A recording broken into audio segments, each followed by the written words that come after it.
Yeah, my profession. Yeah, well, probably, definitely the most important part of my life. I found a perfect fit for my passions, for my skills. I like to read. I like to write. I really love knowing. I thought a lot about this. I thought you might ask me this question, and so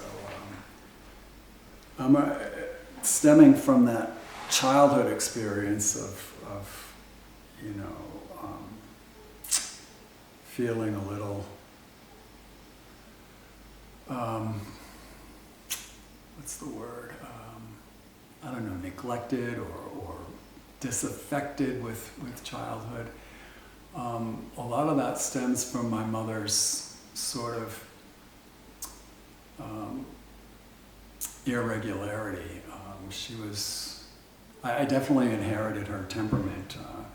I'm definitely probably prone to be anxious,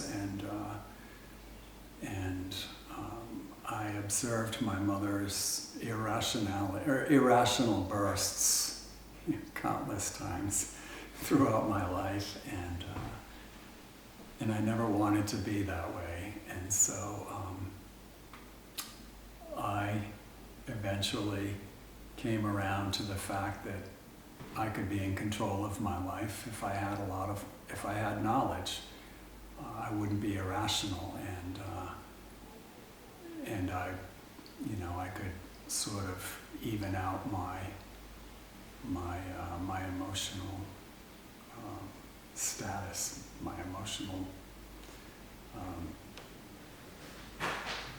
well-being. So anyway, I saw it probably around the age of 22, I'd say, because I went to college and I got nothing out of my undergraduate.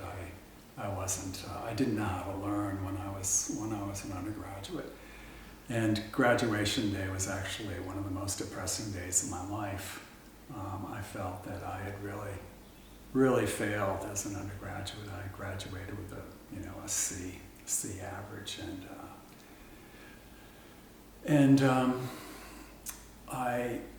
so anyway, I think right around that age I became very, very determined to develop myself in numerous ways. One of which was that I was going to try to conquer my fear, because I felt that I was fearful of many, many things, and one of the funniest parts of this was that a big victory for me was climbing a mountain in New Hampshire and sleeping in the woods by myself.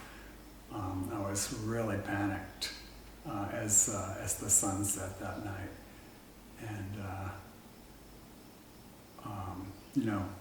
after a while, after several hours, I finally got to sleep, and in the morning, I was near the summit of this mountain. I can't remember the name of the mountain, but I was pretty high up, and as I looked across this valley, the valley was full of clouds, and I was above the clouds, and the valley was all white, and the sky was blue, and it was, oh my goodness, what a moment.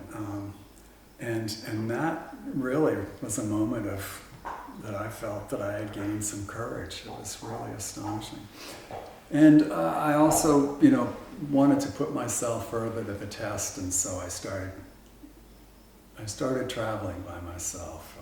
I went to Europe by myself when I was 22 and backpacked for a few months with a Eurail pass, and that was another really, really big step for me. It just furthered my desire to understand the world